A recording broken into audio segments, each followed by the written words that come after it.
Good afternoon, everybody. How are we? Good to see you all. I have a few announcements off the top today. On April 14th, President Trump will welcome President Bukele of El Salvador for an official working visit here at the White House.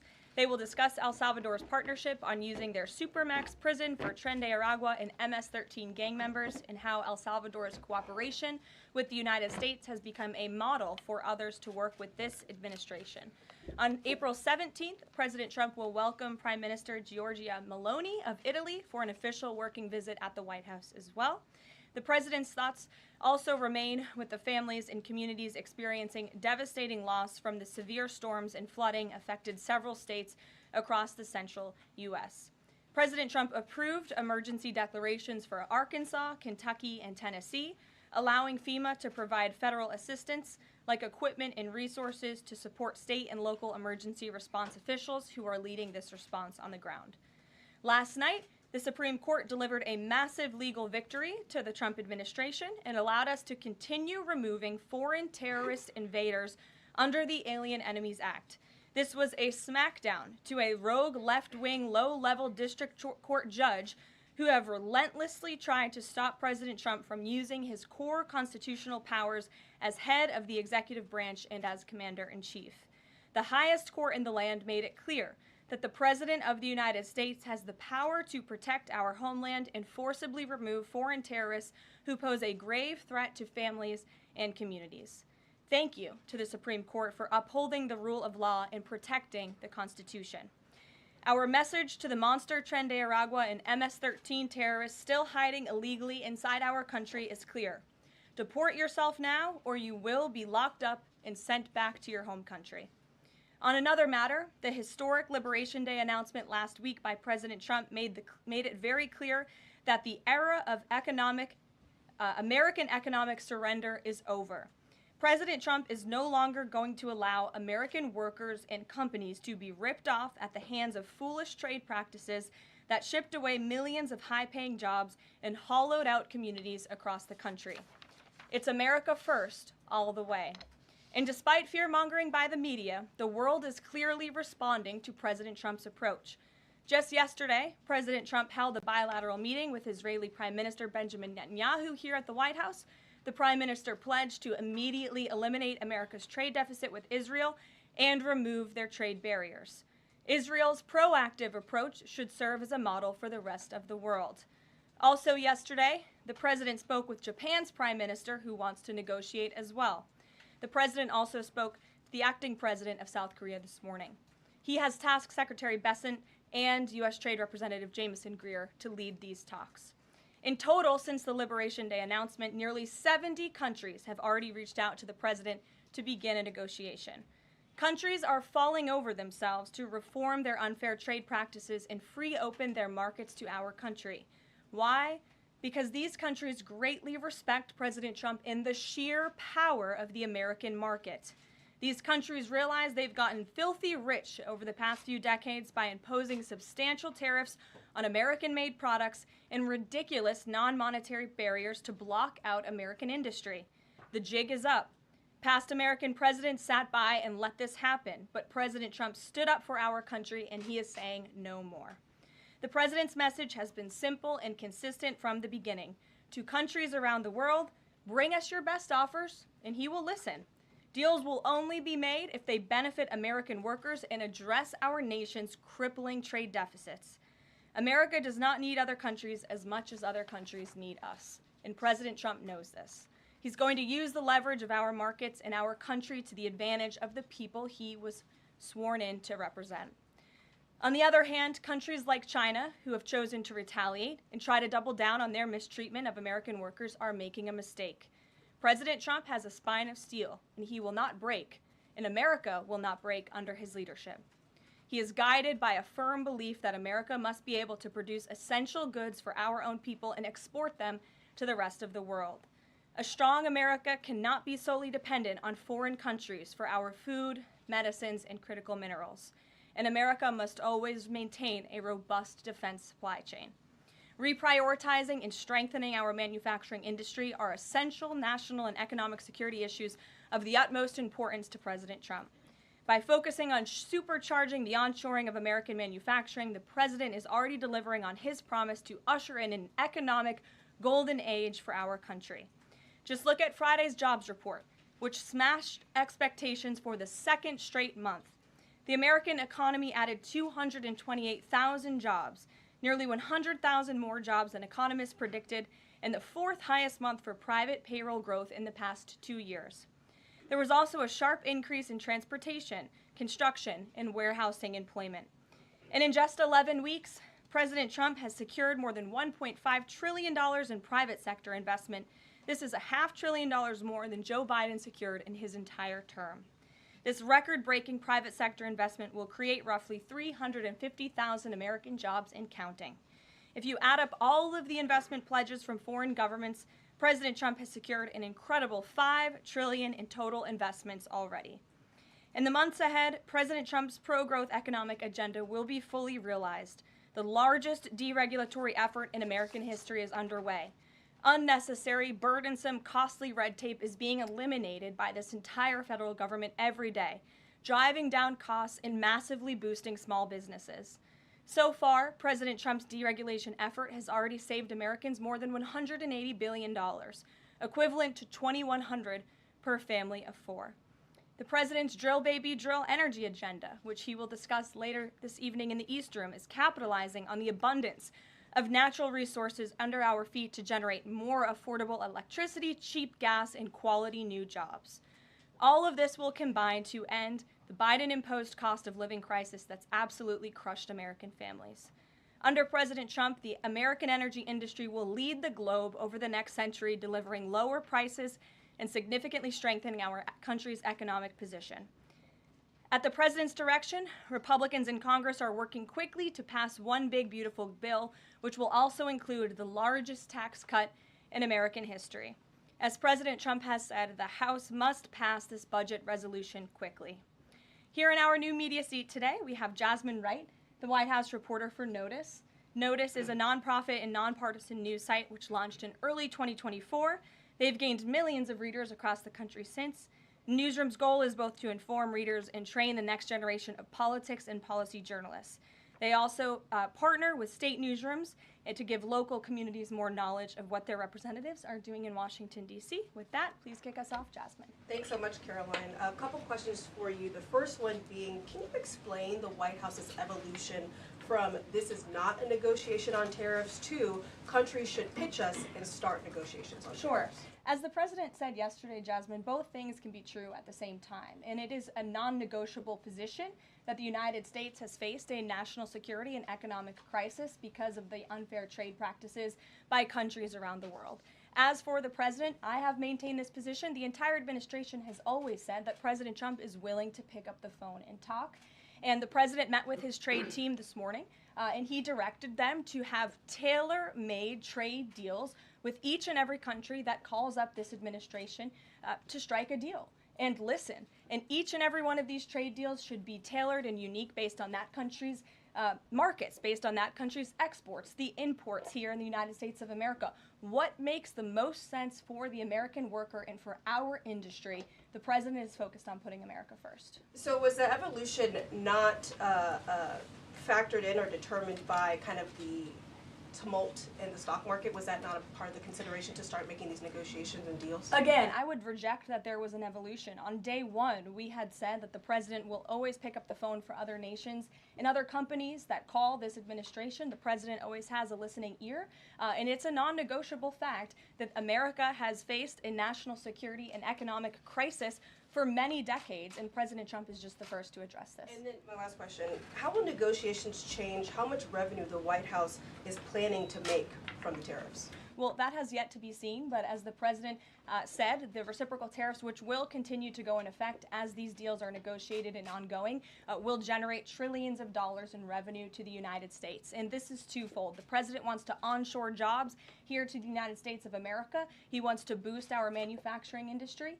He also wants to tackle these crippling deficits with almost every single country around the world. Jackie. Thanks, Caroline. The Treasury Secretary, Scott Bessent, warned that some of these negotiations might take up to months, that we could be doing this through April, May, and into June. And then you had Kevin Hassett say it's going to take a lot for the president to put his signature on the line because he wants to make sure there's a good deal for America. Is the president operating on any sort of a timeline or deadline where he wants this completed by? Well, we always move at Trump speed here at the White House, which is incredibly fast. I know you all know that from covering this White House day to day. The president likes to get things done, but he's very much focused on ensuring that these deals are good for the American worker, they are good for American manufacturing, and again, that they tackle these crippling deficits with these countries. All options are on the table for each country, but again, these are going to be tailor-made deals. They are not going to be off-the-rack deals, as the president has called it, and he has directed his entire trade team to be part of this effort. So that includes Secretary Bessent and our National Economic Director, Kevin Hassett. It also includes Secretary Lutnick, Peter Navarro, the entire trade team, Jamison Greer, who was on the Hill today. Everybody who was involved in this incredible, fair, reciprocal trade agenda will continue to be involved in negotiating these deals. And then yesterday, Goldman Sachs put out a research note. It put the odds of a recession at 45% within the next 12 months, up from 35%. But Peter Navarro guaranteed last night no recession. Does the president agree with him on that? I know the president in the past has been leery of making definitive statements on that. I can speak for the president, and I can speak for the optimism that he sees in our economy every day. Again, when you talk about the massive deregulatory efforts that are happening across the board, when you talk about how oil prices are down, gas prices are down, egg prices are down, we're cutting costs for the American worker, for the American consumer. We also see trillions of dollars of investments pouring into this country every day, and we're working hard now on the tariff side of the president's economic agenda. But don't forget, the next side of this is tax cuts, and we're counting on Capitol Hill to get those done, the largest tax cuts in history. Does that mean that without those tax cuts coming through, that the likelihood of a recession is greater? Nope, that's not what I said. I'm just saying be mindful of the whole of government economic approach that this administration is taking every day. Sure. Go ahead. Thank you, Caroline. You just said that one of the reasons these tariffs are going into effect is that some countries have been ripping off the United States, but some of the tariffs target countries like Madagascar, Bangladesh, with very high levels of poverty. So can you explain how the president wants to correct the deficit with those countries? Is there a plan, for example, to onshore the textile industry that these countries are known because, and just like, can you be specific about those like low income? Sure. Well, first of all, the reciprocal tariff rates that were implemented by country were focused on the monetary tariff that those countries have imposed on the United States, but also the non-monetary tariff barriers and the regulations, if you will, that have been put into effect over the years, making it harder for America to export to these countries. These were very carefully crafted numbers. There was also a 10% baseline tariff across the board, as well, as you know. Moving forward, the president will talk to any country that picks up the phone to call, and I can tell you the phones have been ringing off the hook, wanting to talk to this administration, this president, and his trade team to try to strike a deal. And it's because the world knows that they need the United States of America. They need our markets. They need our consumer. The president has a lot of leverage on his side because he has the best economy and the best country in the world that he leads, and he knows that. And it's about dang time we finally have a president who uses that economic leverage to benefit American workers. And that's what the president is trying to do. Maggie. Caroline, thanks. Does the president endorse something that Howard Lutnick said on television this weekend, which was that the army of millions and millions of human beings screwing in little screws to make iPhones, that kind of thing is going to be moving to the U.S.? Is that how the president envisions manufacturing shifting? And if so, how long would that take, roughly? The president wants to increase manufacturing jobs here in the United States of America, but he's also looking at advanced technologies. He's also looking at AI and emerging fields that are growing around the world that the United States needs to be a leader in as well. So there's an array of diverse jobs, more traditional manufacturing jobs, as you discussed, but also jobs in advanced technologies. The president is looking at all of those. He wants them to come back home. But iPhones specifically, is that something that he thinks is the kind of technology that can move to the U.S.? Absolutely. He believes we have the labor, we have the workforce, we have the resources to do it. And as you know, Apple has invested $500 billion here in the United States. So if Apple didn't think the United States could do it, they probably wouldn't have put up that big chunk of change. Elena. Hi, Caroline.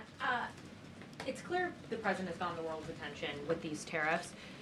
Is he considering at all potentially holding off on imposing some of them before the deadline, or maybe later reversing them because he's having these negotiations and having these good talks with other leaders?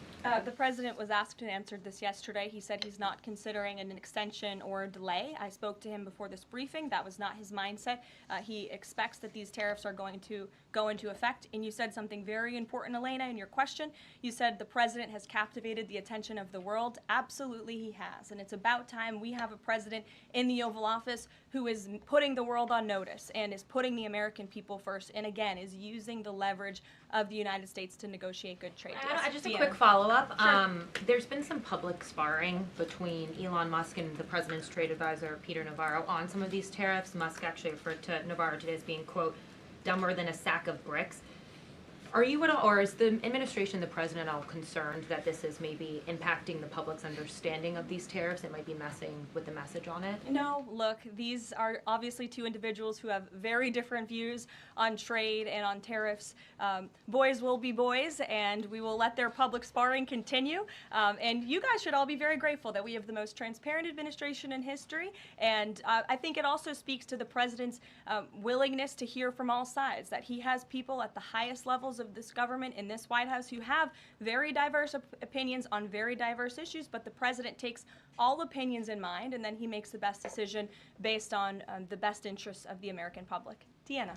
Thanks, Caroline. On Truth Social today, Trump was talking about one-stop shopping talks with foreign leaders, bringing leaders to the U.S., to Washington, and talking to them about tariffs, but also other topics. So is that part of his strategy to bring the leaders to Washington and trying to get deals, outside of tariffs on foreign policy issues as well? I think the president, again, is going to have a custom, tailor-made approach to each and every country. And if that means discussions of foreign aid, of our military presence in these countries, how those troops are paid for, come to the table, that could be part of the negotiation in these economic negotiations. But it's the president's economic team who will be leading these. These are tariff and trade negotiations. And yes, they will be one-stop shopping for each and every country. They will be, as the president said again, tailor-made, not off the rack to each and every country based on America's needs. Can you Caroline, confirm? hi, how are you? Thank you so Good. much, Carol from Lindsay TV. So President Trump has designated Tren de Aragua as a foreign terrorist organization and deported its members while also moving to restrict Venezuela's oil exports. Is the administration preparing additional military or economic actions against Venezuela and the Maduro regime? And my second question is about Supreme Court Justice Amy Coney Barrett. Is the administration have a comment on her decision to go with the liberals and go actually with the Tren de Araguas?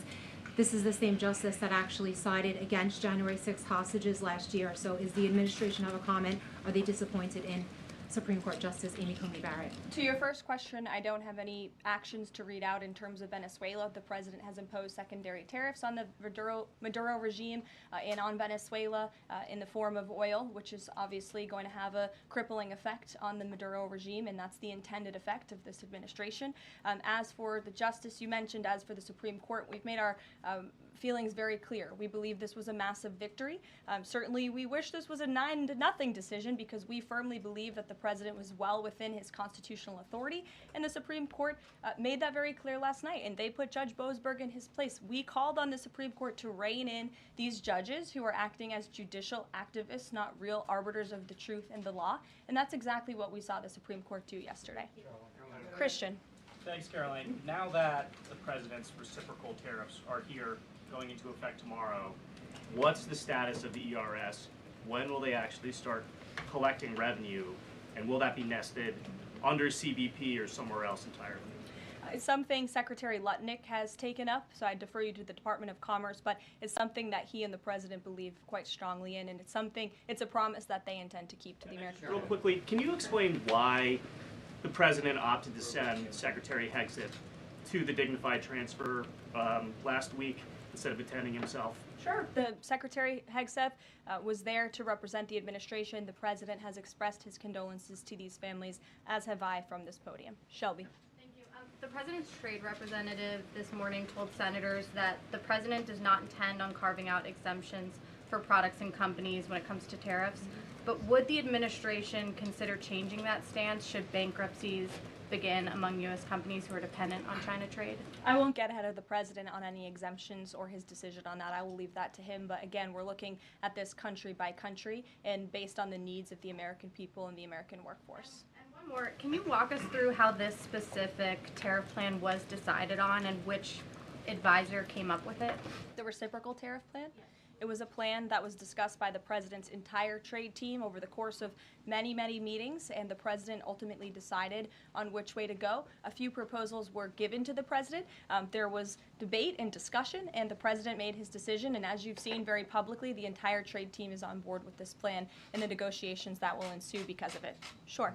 Caroline, on Iran, given what's going to be happening on Saturday, what exactly is the current administration doing to stop Iran's funding of terrorist aggression worldwide that the previous administration wasn't doing? Well, first of all, when it comes to Saturday, I won't get ahead of the president. He has said there will be direct talks with Iran on Saturday. I won't further any details from this podium for obvious reasons, security reasons. It will, provide an update as we always have. However, when it comes to Iran, the president has reimposed crippling sanctions on the Iranian regime, and he's made it very clear to Iran they have a choice to make. You can strike a deal with the president, you can negotiate, or there will be hell to pay. And as the president said yesterday, if they don't choose to move forward with diplomacy and a deal, which is the direction we do see them headed in, there will be grave consequences to pay. The back row. Thank Go you, ahead. Caroline. On the president's threat yesterday on social media to increase tariffs against China by an additional 50% in response to their retaliation, has he signed anything in terms of an executive order, any documentation around that? Will that additional 50% go into effect tomorrow? They will be going into effect at 12:01 a.m. tonight, so effectively tomorrow, yes. Work on that today? Of course, as always. To the gentleman in front of you, because that's who I originally called on. Go ahead. Over the weekend, President Trump said that he would be willing to have U.S. citizens deported to El Salvador with the cooperation of President Bukele. How would that work legally, and how many people would potentially be available for that operation? So the president has discussed this idea quite a few times publicly. He's also discussed it privately. You're referring to the president's idea for American citizens to potentially be deported. These would be heinous, violent criminals who have broken our nation's laws repeatedly, and these are violent, repeat offenders in American streets. The president has said, if it's legal, right? If there is a legal pathway to do that, he's not sure. We are not sure if there is. It's an idea that he has simply floated and has discussed very publicly as in the effort of transparency. Reagan. Thank you, Caroline. There's been more reporting coming out now about President Biden's decline while in the White House. Is the White House considering releasing the audio of Biden's interview with Special Counsel Robert Hur to the public, which the former president had previously blocked? I don't have an update on that, but I can certainly check. I think the American people would be quite interested to hear that tape, but I'll double check on the release of it. Thank you. Michael. Thank you, Caroline. On Saturday, during meetings with Iran, President Trump says high-level officials will be meeting directly with Iranian officials. We're hearing some pushback from Iran now saying those talks will be indirect. Can you clarify? They will be direct talks on Saturday, and I won't get ahead of the president on any further details. Jennifer. Yeah, two things. On the Israel tariffs, can you give us an update on the discussion on relaxing those tariffs? And then I had another question about the Doge team after that. That discussion is ongoing. I don't have any definitive details to iron out for you here. And then the president on Thursday told us that there was an incredible discovery that the Doge team had made. He called it horrible and incredible. Can you reveal that yet? Give us details on what it was about? There has been a discovery. I hate to leave you hanging on a cliff, but I don't want to get ahead of the president on that. But I can confirm there has been a discovery. It's just not quite yet ready for release. Sure. Go ahead. Caroline, thank you. I was calling on the young lady behind you, but I'll come to you after, Ed. All right. Not discriminating here. The president is meeting today with House Republicans. Can you say who is in that meeting and his message to Republicans that are skeptical of the Senate-passed budget framework? Sure. The president will be meeting with Republican lawmakers today here at the White House to talk to them about the framework that the Senate passed. The president was very quick to put out a statement about his support for the reconciliation package that the Senate passed, and he is counting on House Republicans to pass it. The Republicans received an overwhelming mandate from the American public to govern. We have an extraordinary opportunity. There are key promises that the president made to the American people in this bill: tax cuts, securing the border, deregulation, unleashing the might of American energy. These are good things for the American people. The president wants to see this get done, and that's why he's engaging with lawmakers today. Just a quick follow-up on tariffs. Kevin Hassett said today that the administration is prioritizing talks with Japan and South Korea, other trading partners. Are there other countries on that list that you guys can name publicly that you're having serious discussions with? Sure. As you have heard from various administration officials, myself included, there have been nearly 70 countries that have reached out to the administration last time I checked, but again, I hear the phones are ringing off the hook. There are foreign leaders who want to fly to Washington tonight and get on a plane to negotiate with this country, which shows you the leverage that the president is using. It shows you the rest of the world needs the United States of America to do business with.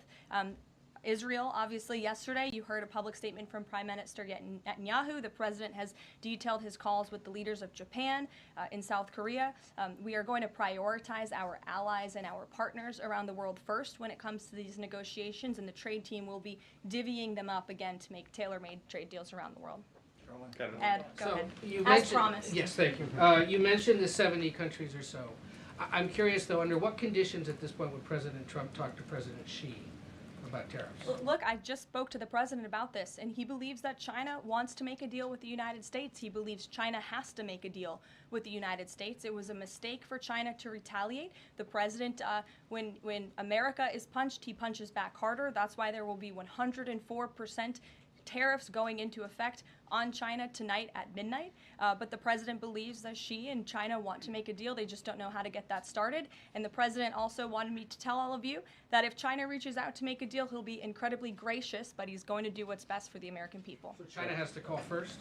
The Chinese want to make a deal. They just don't know how to do it. But the president will be implementing these 104% tariffs on China tonight. And under what conditions might he consider lowering tariffs on China at this point? It would be imprudent of me to tell you those conditions here from the podium. Sure, Gabe. Thanks, Caroline.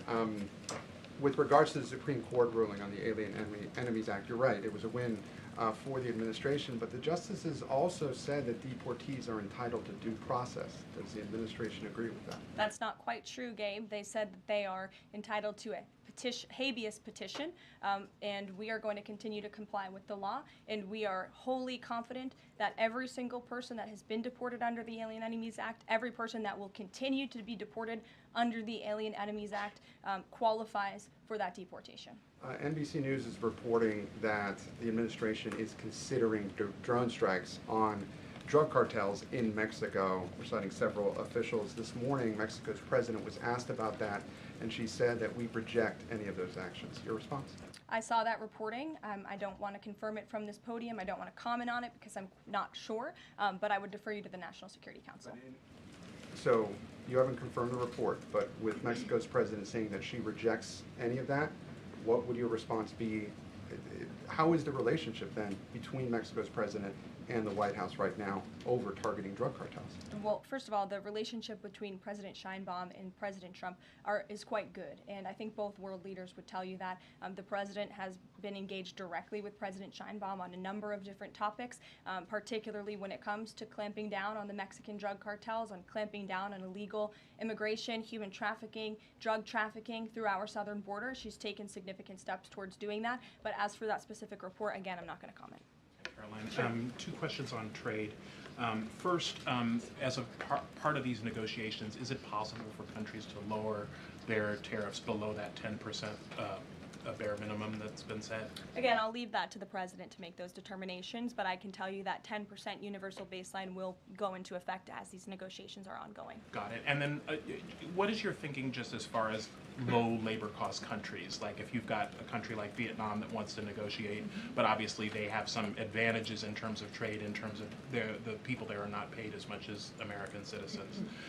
What is kind of the thinking? Can they still achieve a good kind of trade outcome with the United United States. Well, again, you're right to point out that different countries have different labor markets. They have different skills, if you will, different resources, and the president is going to take all of that into account. His team will take all of that into account when they're negotiating these deals. I do just want to point out one thing, that the president, everybody in Washington, whether they want to admit it or not, knows that this president is right when it comes to tariffs and when it comes to trade. In fact, Democrats have long said that the United States of America has been ripped off by the countries around the world. They just don't want to admit it now because it's President Trump who is saying that. In June of 1996, Nancy Pelosi spoke on the House floor. She urged her colleagues at the time to fight against the status quo trade policies that had contributed to America's trade deficit with China. In fact, Nancy Pelosi said, "How far does China have to go? How much more repression? How big a trade deficit? How many jobs have to be lost for the American workers? How much dangerous proliferation has to exist before members of this House of Representatives will say, 'I will not endorse the status quo'?" Those are the words of Nancy Pelosi in 1996. Well, President Trump is finally answering her call 27 years later. Nancy Pelosi can thank President Trump today for the 104% retaliatory tariff that will be going into effect on China. In 2007, Chuck Schumer spoke of our nation's crippling trade deficit, saying these are the kinds of records the American people don't want us to be breaking. The administration needs to move beyond words, take action now to reverse a trend that threatens our prospects for future economic growth. And Chuck Schumer said that in 2007. Finally, in 2025, President Trump is taking action. Recently defeated Democrat Sherrod Brown said on deficits in 2012 that our deficit then at China had reached an all-time high, and it was on pace to recede last year's record. The trade deficit had cost American workers millions of jobs at the time. These are the words of Democrats years ago. It is about time America finally has a president who is taking action to restore those millions of jobs back to the United States of America, to boost our manufacturing industry. He's doing what's right for the American people. It will take a lot of labor. It will take a lot of effort. But that's exactly what the American people elected this president to do. He will be talking about our energy agenda at 3 o'clock today. Over in the East Room, as you all know, he will be signing a bill to unleash the might of our beautiful, clean coal industry in this country, which is a reliable energy source also for AI. There's a great story in Bloomberg today, actually, about the executive order that will be signed later. So we'll see you all there. I'll let the president speak more. We'll see you later. Thanks, guys.